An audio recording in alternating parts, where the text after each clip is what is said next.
Good morning, everyone. I am excited to be here with all of you. We are on our next book, starting a brand new book. So if this is your first time, we just finished Dare to Dream and Work to Win, and all of the recordings are on the live and on our on my YouTube channel.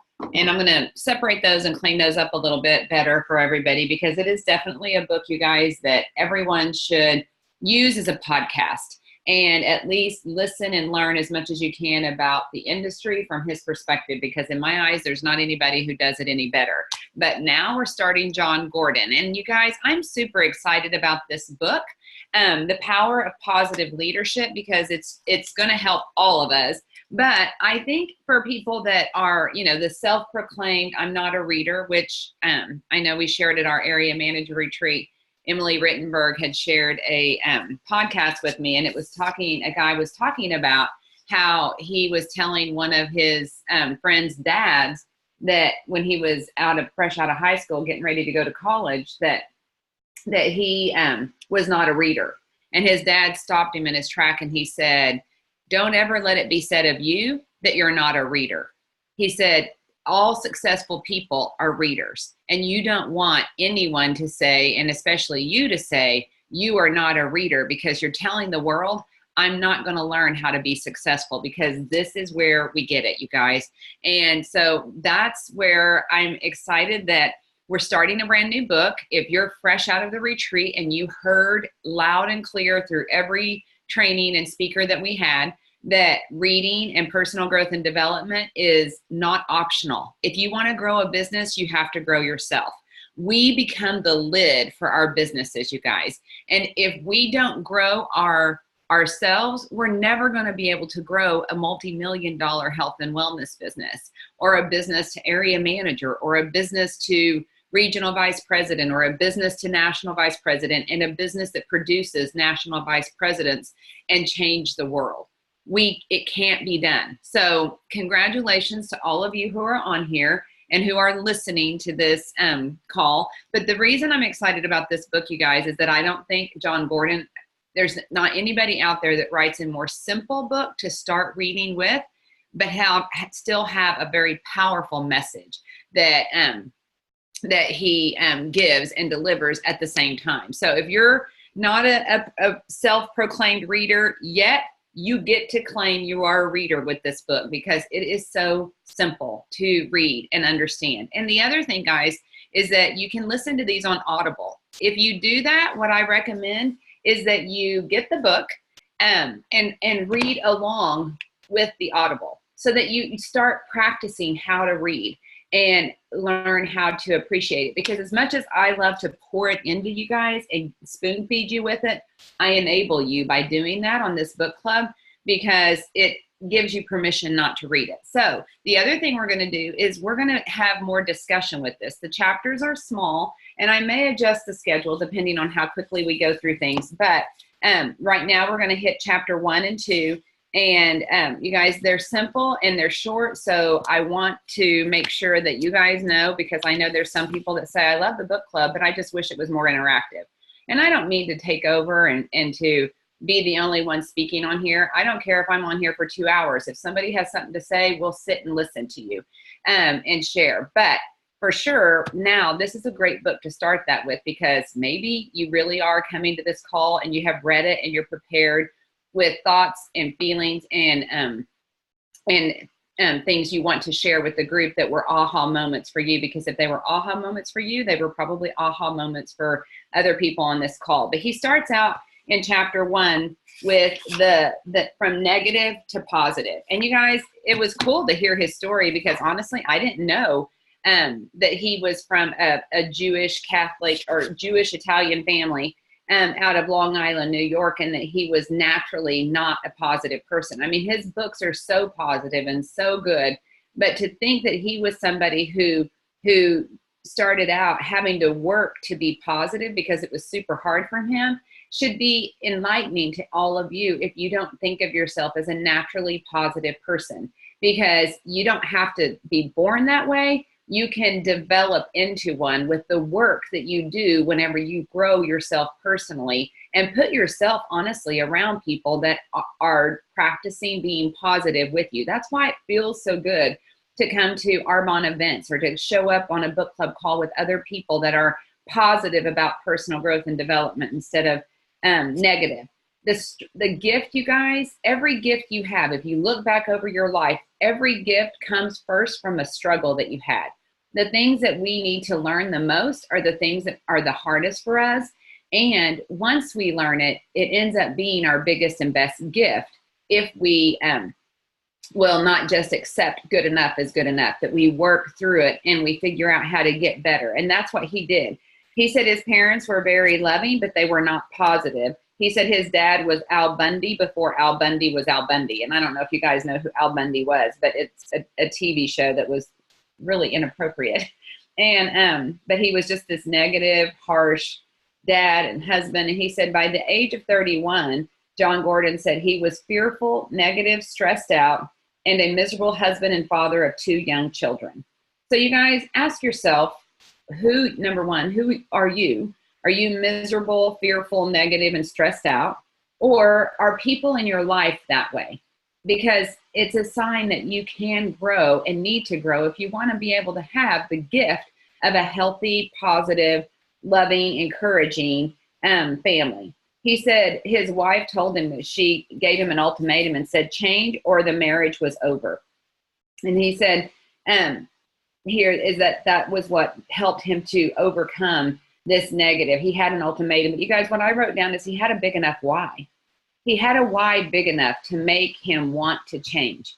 If you don't have a why big enough to affect a change in your life, a why big enough to have you do something different in your life, you know, with the business or your marriage or your parenting or your finances, if you don't have a why, it's really easy to just stay the same and not grow. So why do you need to grow personally? Why do you need to not be so negative? Why do you need to do Arbonne? It all starts with why, just like the book club call we did not long ago. He said that he could have been a victim, you guys. He could have stayed a victim in his situation. But he said, I knew that I was allowing stress of life and the fear of not being able to provide for his family to get the best of him. And you guys, that's normal. I mean, I was that stressed out person. I wasn't negative. I was always pretty positive, but I was fearful. I was stressed. I was hard because I had the pressure of life. And I always tell people that, you know, people always say, Cordelia, you're not the same person you were when you started. Thank the Lord. But we all grow, you guys. And it was the stress and the pressure of that life that I knew was making me and our family somebody and people that I didn't want us to be or grow up thinking we are, because we really weren't. I knew there was a real amazing family that loved and cared and was giving and wanted to serve and help other people. But we were so stressed out that life limited what we were really doing. And that's where we had a why big enough to make a change. And that's what you're all doing. But remember that. Don't let anything stop you from making that change. He says he told his wife that he would change and began researching ways to do it. And the way that he did it, you guys, is that positive psychology was what was coming out in the world at that time. And he said he read everything that he could about it, and he began to practice positivity and write about the things that he was doing. So he read and he put into practice everything that he was learning. Same thing that we all have to do in our life, in our business, in with our personal growth and development. No matter what book we're doing, we need to read these books, but until we practice what it's teaching us, we're not going to see the change affected. If he just read that book, you guys, but he didn't change and practice the things that he was learning, would he have become a more positive husband? And would he have been able to save his marriage and have a healthy, happy family today? No. And that's the same thing is true for us. If we read these books, but we don't apply and practice what we are learning and be willing to be bad at something before we're good at it, we're not going to be able to make the change. And we're going to suffer losses of things that we could have that we didn't because we didn't. He said, this was a life-changing practice that he implemented, reading and practicing.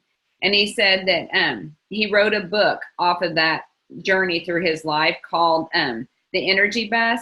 And he said it was about George, who represents the fact that every one of us will have to overcome negativity, adversity, and challenges to ultimately define ourselves and our team's success. It's not some of us, you guys. That's the victim mentality. It's not like some people have life harder, and that's why they are having to, work harder, be more positive than other people. Everyone has to do it. It's just different people have different skill levels in being able to do that because they have practiced what they have learned from books and other people that they surround themselves with. But every one of us have struggles, adversity, hardships, and challenges.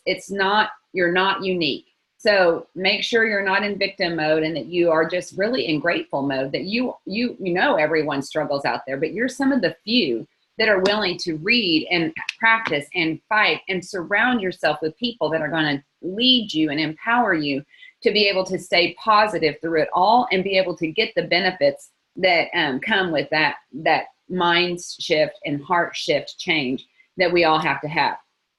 He says that indeed there's power associated with positive leadership, and the goal of this book is twofold. He said, first, he wants to explain how and why positive leaders make a difference, and we're going to learn that. And second, he intends to provide a simple framework filled with practical ideas, that will help anyone become a positive leader. It's one of the most important things a person can do, because one positive leader will inspire many others to become positive leaders as well. And you guys, that's what we do in Arbonne.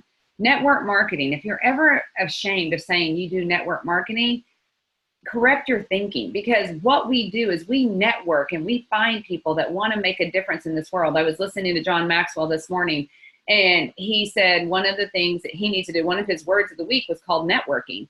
And he said, oftentimes, and what every one of us should do is sit down with people and ask them, who do you know that I should know? Who do you know that I should know? We talk about getting referrals all the time.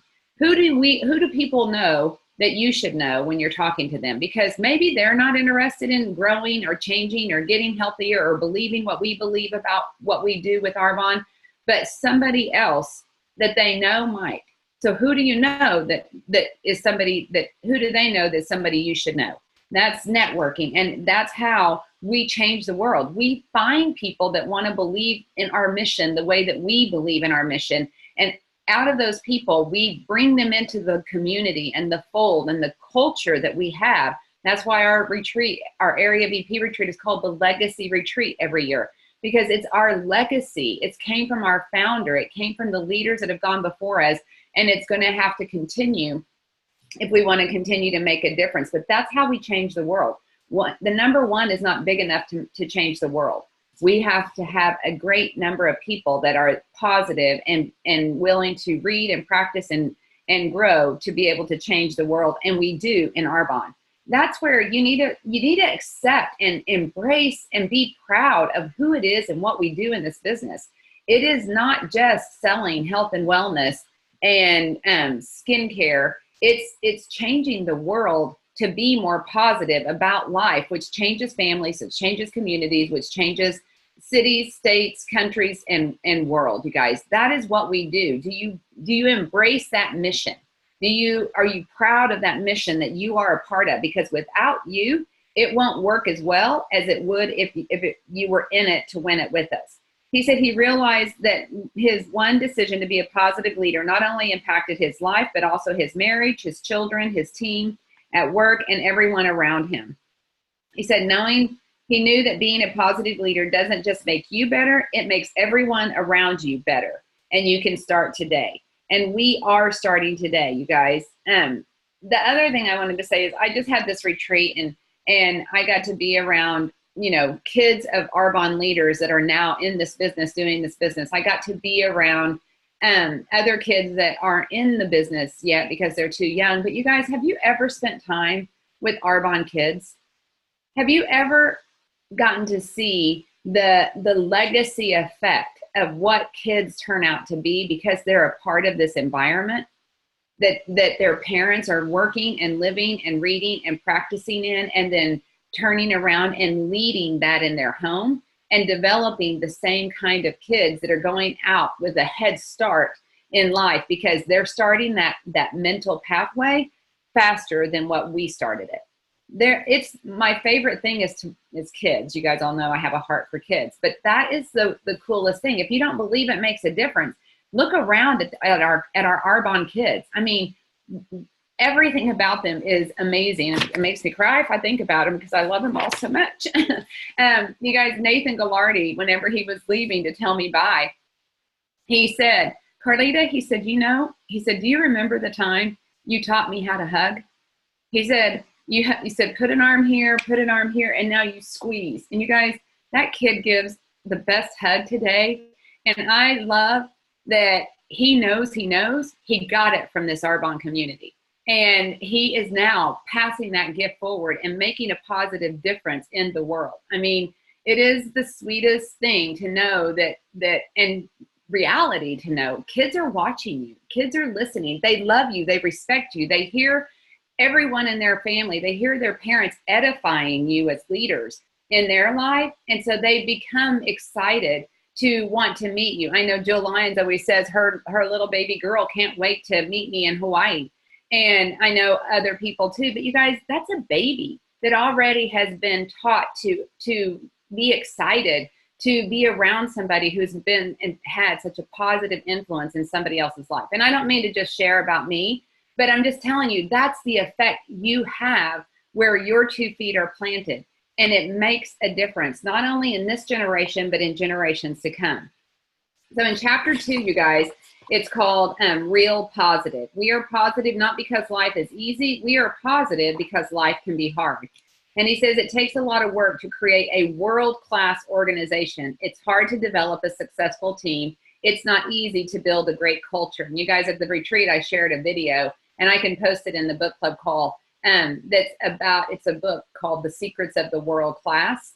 And it was funny when I read this that he talks about a world-class organization, because it's very different from other classes that we're taught to appreciate. It's not, the world-class mentality doesn't look at your finances and say your poverty level, your lower class, your middle class, your upper class.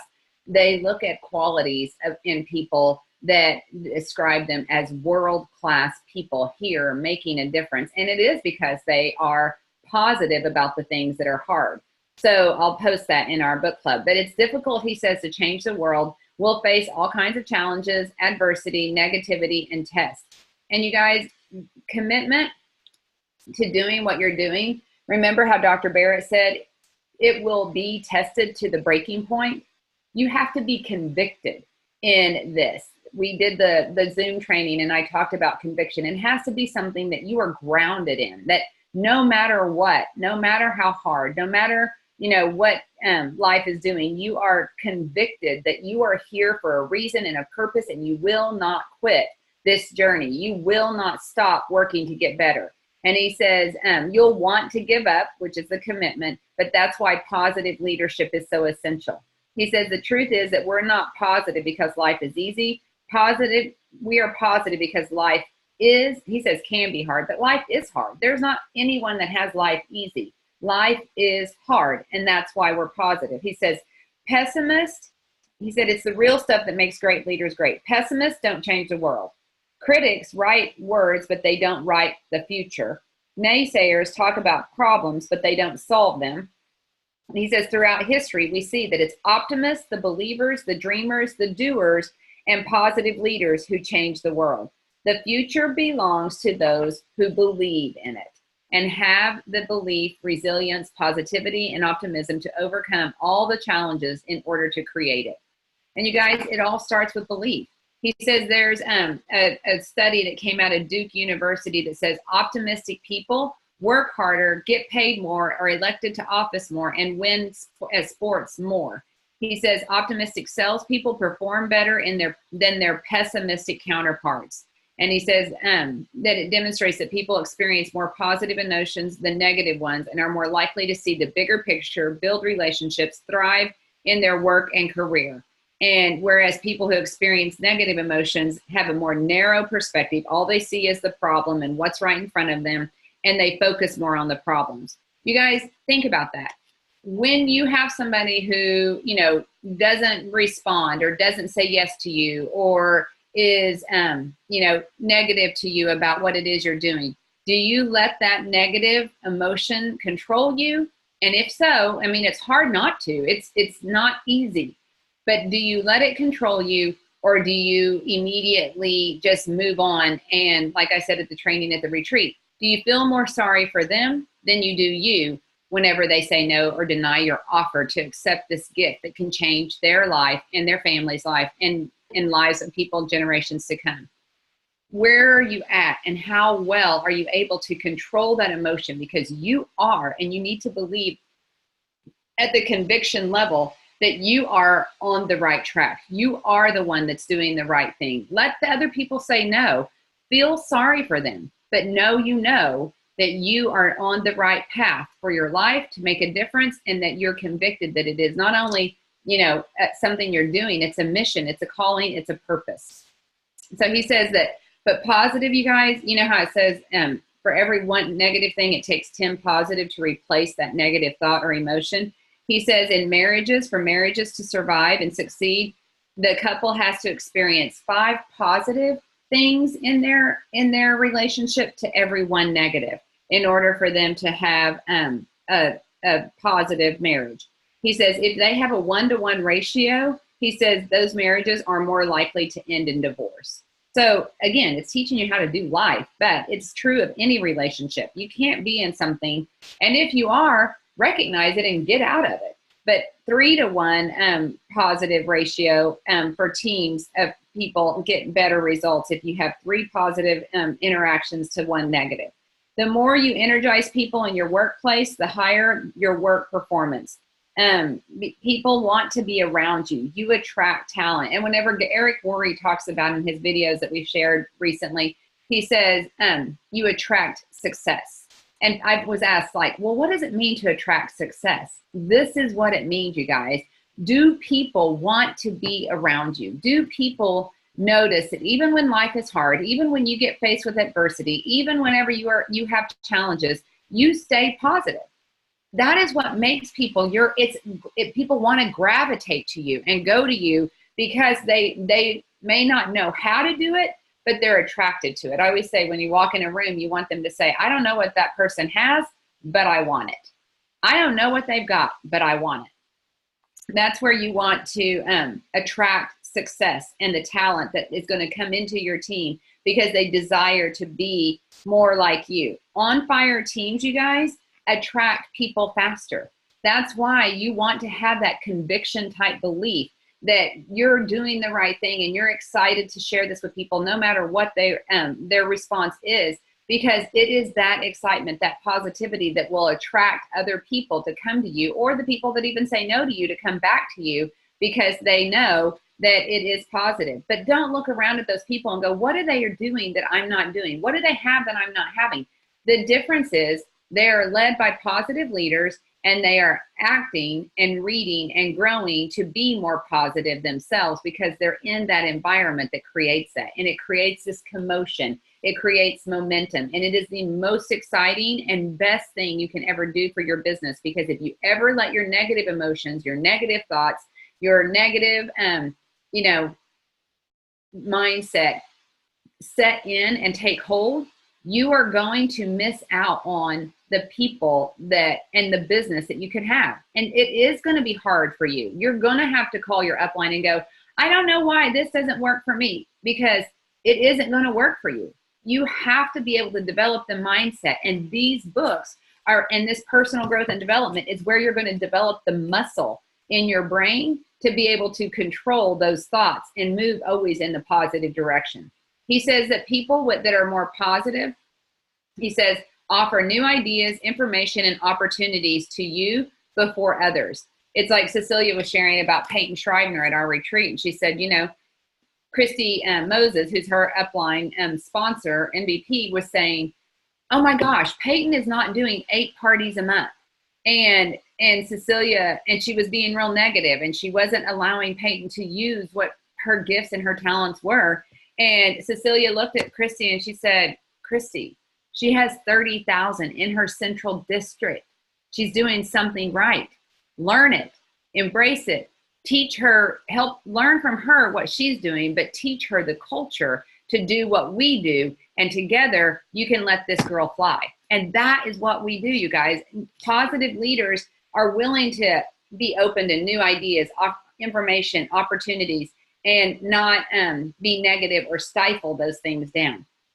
The research is clear. Positivity is about more than having a positive state of mind. It's also a life changer and gives people a competitive edge for sure. So that's why you see these people and these teams, you guys, that are blowing it up. They're positive. They've got the competitive edge, but it doesn't mean we can't get it. We are going to get that edge because we're reading and practicing it just like they are, and we're going out and doing it. Optimists are working hard with others to create it, and the realists are just talking about it. Vampires are sabotaging it. Pessimists are complaining about the future. Because optimists believe in the positive future, they actually delude themselves into working more to make it positive.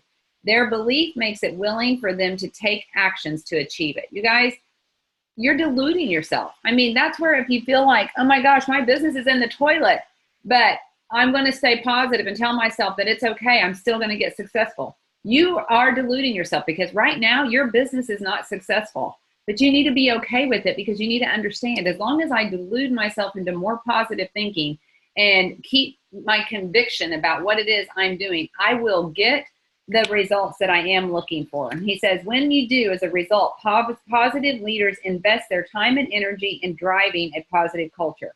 They create and share the vision for the road ahead. They lead with optimism and belief and address and transform the negativity that too often sabotages teams and organizations. They take on the battle, they overcome negativity, face adversity, and keep moving forward. They devote all their energy and effort at uniting and connecting their organization and invest in relationships that truly build great teams. They believe in their principles, they believe in their people, they believe in teamwork, they believe in the future, they believe in what's possible. So they act, do, connect, create, build, and transform their team and organization, and they change the world. You guys, belief. It all comes down to belief again, and working to develop the muscle to stay positive, even when you have to delude yourself because your business is not looking that positive. So that's what I have to share. There's one other thing, and you guys be ready to share. I was going to say something. But go ahead. If anybody has anything you want to share, let me know, because I'll think of what I was going to share. And I'm not sure what it is. So it must not be that important. Sorry, I had to finish putting my overalls on, but I wanted to share because I was reading it this morning. Hi, everyone. It's Lindsay. And so I'm piggybacking a lot of the notes and things that you've already said, but it is totally like a product of my raising that I believe that I am not annoyingly positive. Like I'm not that Pollyanna, like he was saying. That's not what he's teaching us to be, but I definitely, because of Arbonne, can only think positive. In every conversation, I try to think, gosh, am I negative about any one thing? But it's because of Arbonne that I can assess a problem, talk to someone about a problem, but then I automatically, like my brain can only go to positive activity, positive results, positive potential outcomes, and what you think about, you bring about. Mm-hmm. And so if you're thinking positive, then you're more likely to bring that about in your life, manifest that, bring it to fruition. And I remember in college going off on my own, and this just kind of validates like personal growth and development, who you associate, you become with. And I remember coming home a few times, and it only took, I think, 2 times, and Mom, you can even maybe confirm. I came home and my attitude was not the attitude that normally flies at our house. It was a little bit like edgy, independent, maybe not so positive. And I remember being called out on it. Like, listen, if you're going to come back to our house, this is not the attitude and the positivity that you, or the negativity that you get to bring into this home. And I very quickly remember being aware and having that being brought to light.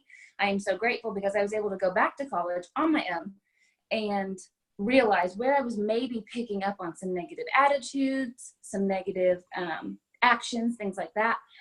And that really helped in life. And then the third and fourth thing that I, like my big ahas, even thinking back in like competitive soccer days, growing up playing basketball, I disassociated with the negative players. Like, could not be around them, did not choose to be around them, did not want to be around them.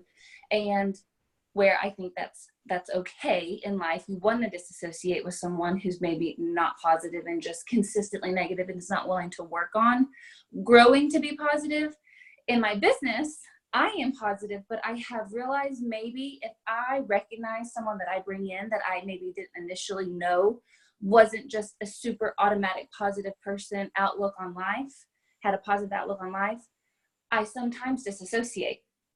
And in this book already, in the first 12 pages, I need to practice, and I'm excited to read this book and see what skills he gives me to start implementing to practice addressing negativity when I see it in people, because that's not a comfort zone, you guys. I'm not the leader that likes to have those hard conversations. I'm like, Carlita, can you talk to someone for me? Because I see this and I know it's something that's dragging them down. But you know, I'm like a lover of all people. I don't like to have those kind of conversations. So embracing having those conversations with my team, because ultimately it's for them. And I'm thinking about me and being selfish, but addressing negativity, because those are more of the common things that I see in people's business, because it's automatic for new people to go, this is not working, you know, this business must not be for me, or it's taking from my family, when really it's just a switch of the mindset. And not calling people out, but talking to people and addressing that and helping them is something that I'm excited to learn, because that's not my natural leadership quality to have those conversations.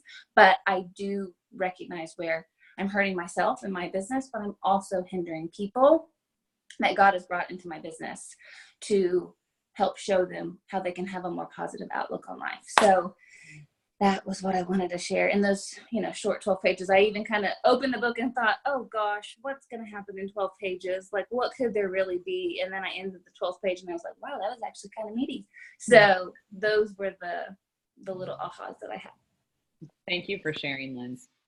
Anybody else? Just unmute yourself if you want to share. If you want to comment on the Facebook Live, you can write in your comments. But if anybody else wants to share what you got. Carlita, can you hear me okay? Okay, it's Vic. I was just going to say, first of all, Lindsay, that's awesome. And it's no wonder you've turned out the way you are. But I want to say that when I first read his books, and I do recommend getting any of his books, because they are all incredible. I love his style of writing and how, like you said, it's super easy to read, but it's also super easy to read to your kids. Mm-hmm. And 3 of his books we would read at night with our kids. And so, because he writes in a story format in a lot of his books. So I would recommend, if you guys have kiddos, that you read some of those books to your kids or have them read them, because they are amazing. Yeah, that is such a good thing. And also teaching them to love to read and seeing that, you know, it's not okay to say, I'm not a reader, you know? That's awesome, Vic. Yeah. Training Camp was a book about sports, so that obviously connected with our son. And then you mentioned Energy Bus, which is fantastic. Mm-hmm. And then another book that we read was The Carpenter. Mm-hmm. And they are all short, they're simple, but they are so easy to understand and comprehend for any age. And that's why I love that we're doing a book with John Gordon. Yes, yes. Anyone else? Hey, Carly, I've got something I wanted to ask really quick. So are we doing 2 chapters since these are so short? I need to look and see. I've got a schedule up on the Facebook page, but I may adjust it because it just depends on how quickly, I think we're going to go through stuff and what did we read through today? You said chapter 1 and 2. You did? Okay. Cause I read chapter 1 last night. My book came in and I'm like, oh my gosh, like it's already over. Yeah, no, I did chapter 1 and 2, but the schedule's on the thing. And if I change it, I'll post it up there again. Thank you. Perfect. You're welcome. Hey, Carlita, it's Beth. The other Happy chapters- birthday. Thank you. The other chapters, I was just going to say, are longer. So I know I kind of looked at it, and that's kind of why I broke it down into a chapter a week after that. And I know it's slow, you guys, but this is just dipping our feet in it and getting you used to reading something that you will and can read, and then practicing what it is he's teaching us so that you can learn how to develop in it, not just read it. they're so meaty, and I agree with everybody else. Like, guys, I read this book last summer and excited to reread it. I just hope, like Carlita said at the beginning, that you guys all just dive into it because it is so good. Because like what you shared and what he shared in chapter 1, most of us didn't start with like this positive mindset. I felt like I was a positive person before Arbonne. And I mean, I was probably more positive than some people, but really like Arbonne showed me how cynical I was. And so I feel like my personal growth journey that John Maxwell talks about having started when I started Arbonne. So that's why I love his book, because we were almost the same age when we started our personal growth journey into seeing things in a different light when we face the world. So I love this book. You guys are going to love it. And, but I like Vicki, my kids have read all of his books, and the other books, you'll sit down, you can read them in 30 minutes. They're so fast. Mm-hmm. But what I love about his books too, you guys, is all the other books that are like allegories or stories, they all interconnect. So the energy bus starts. And so you'll see a different character in each book that goes, and it all relates back to a character in the energy bus. And so it's really fun how he interconnects every single book. So when you've read them all, you'll start to see it, and it's really fun. Thank you, Carlita. I love this. You're welcome. Thank you. You suggested it, so awesome. Anyone else? I just want to say something. Okay. What I really appreciated, this is my first time on the book club, but it's just so timely. Because with the training that you did earlier in the week, and what I'm personally struggling with is dealing with negativity coming at me and trying to maintain it from my family. And what you touched on last week, and that misery loves company, and that you need to develop skill sets. And then comes this book, and one of the things he talks about is taking thank you walks, which I was like, I should implement that. But also we teach what we need to learn. Mm-hmm. So it's something that I really need to meditate on that. And also I think Jay Shetty mentioned sometime, I heard that you attract what you put out there. Mm-hmm. So your responses to things, you're going to get back. So right. I got to really look and delve into that myself. Like, okay, so what am I doing? Mm-hmm. But it's just really insightful. So thank you. You're welcome. And I'm glad everything is lining up for you. It's like you're starting to see, and when you can see, then you can find your way, to make it happen. So congratulations. And I just want you guys to say God is faithful to provide. When your heart is ready for something, what you need will be there. And that's what we all try to do as leaders, because it's what we have been given and handed down to us. And we're just paying that gift forward. And so will you guys. Just as leaders, encourage people. It's easier to encourage people to join this than it is to change them yourself. We're not going to change anyone. Just like Lindsay was saying, I don't know how to deal with the negative people. You guys, the negative people aren't going to change because of you. They're going to change because of them. And leading people to embrace personal growth and development, because we can give a testimony of what it's done for us in our life and help them realize, if you want this, there's your why. Your why to embrace personal growth and development is to be able to grow and change and build a business, because that's what you need.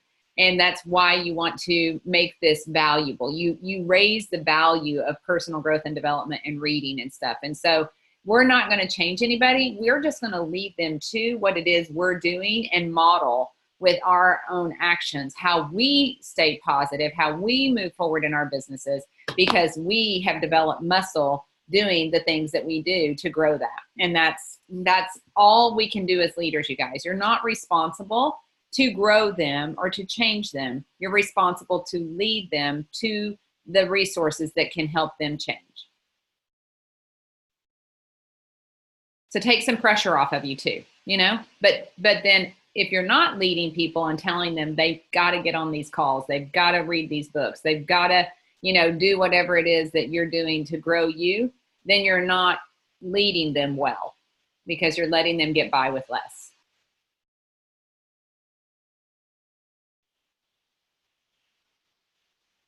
Hey, Carlita.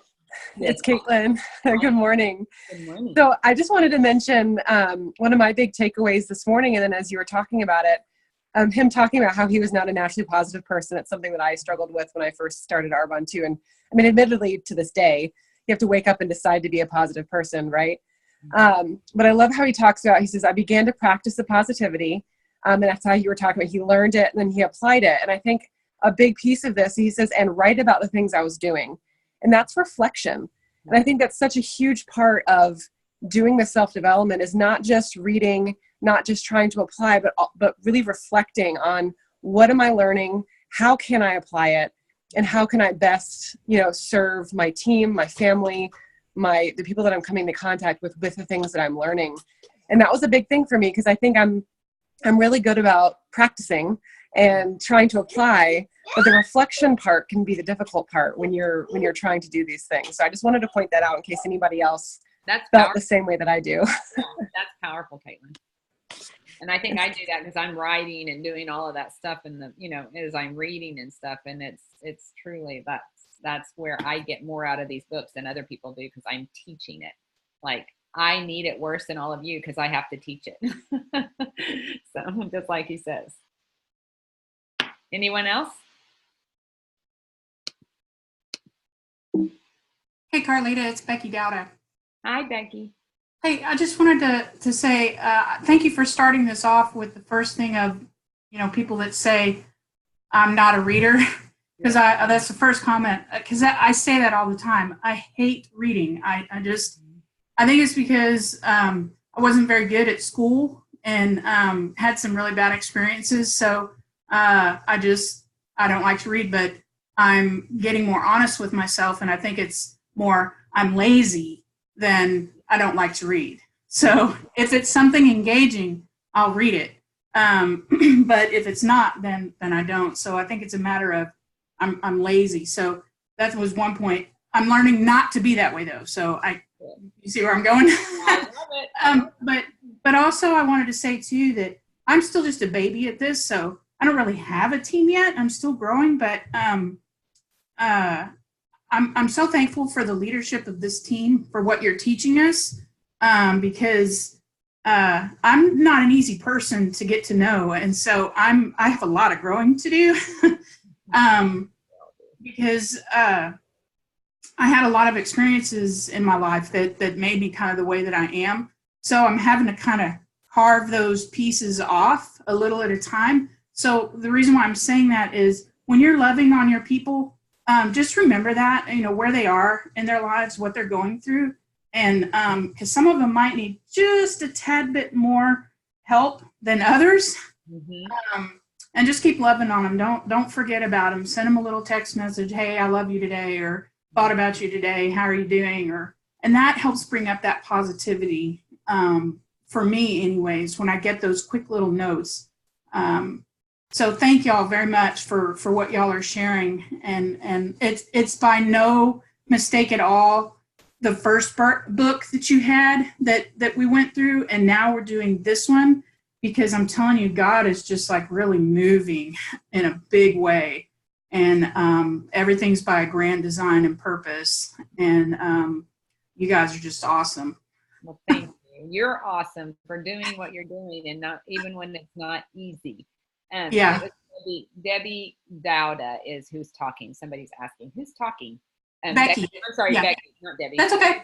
I'm I'm Debbie Runnels' sister-in-law. Yes, yes. I'm sorry. I was thinking that, and then my mouth said that. Your brain is powerful.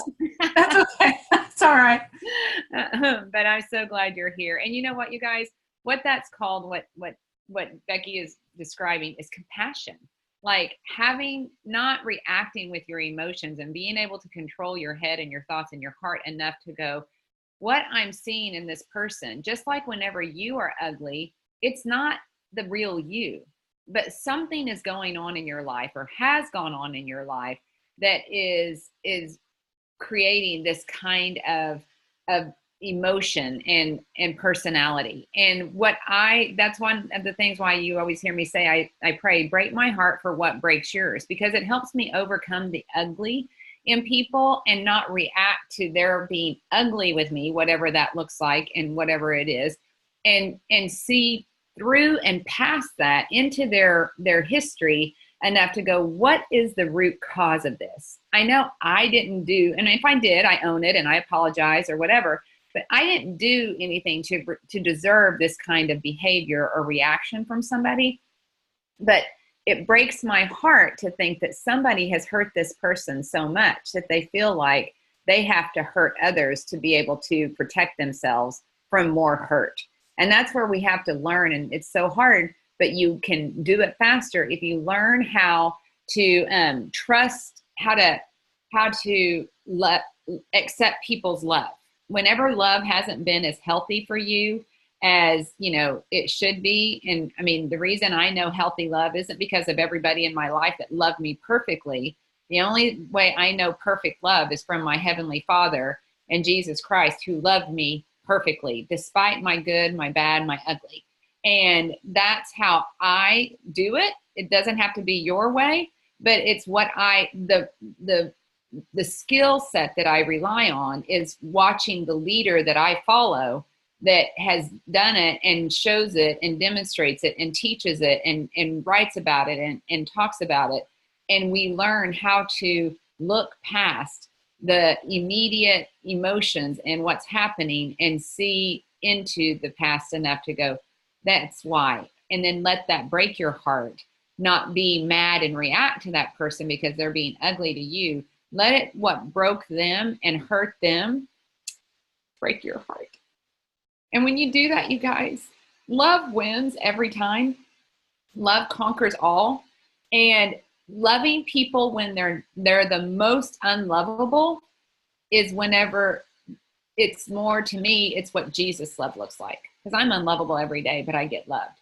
And that's what I try to do with other people in my life, even if they're being ugly or snarty or whatever. That's not even a word, but you know what I mean. Like, they're not being nice. I try really hard not to react with my emotions, but to love them the way I get loved every day. And because I know they just hurt. Life is hard on them. Life is not being nice to them. And it's not nice to any of us, but I want to love them enough to show them and lead them to a way and a path that will help them learn how to grow in those struggles like we are learning right now, and not just stay ugly and miserable in it and let life be destroyed by it. That you use it as a stepping stone to get up to the next level for your life, that you don't let it cement your feet into that mentality.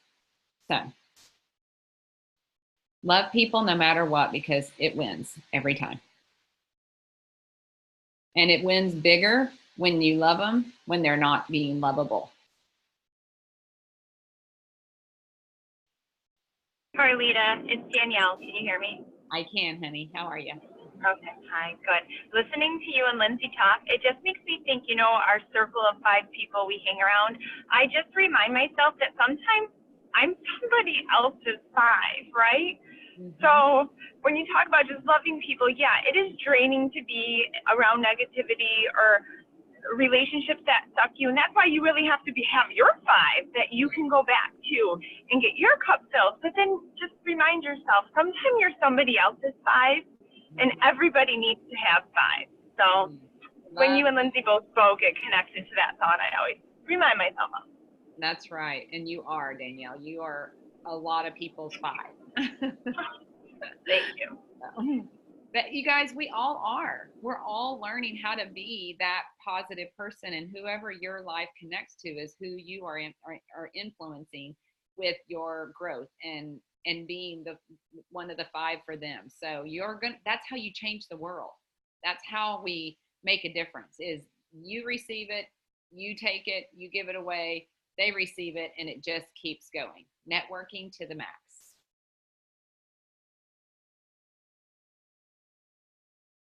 Anyone else?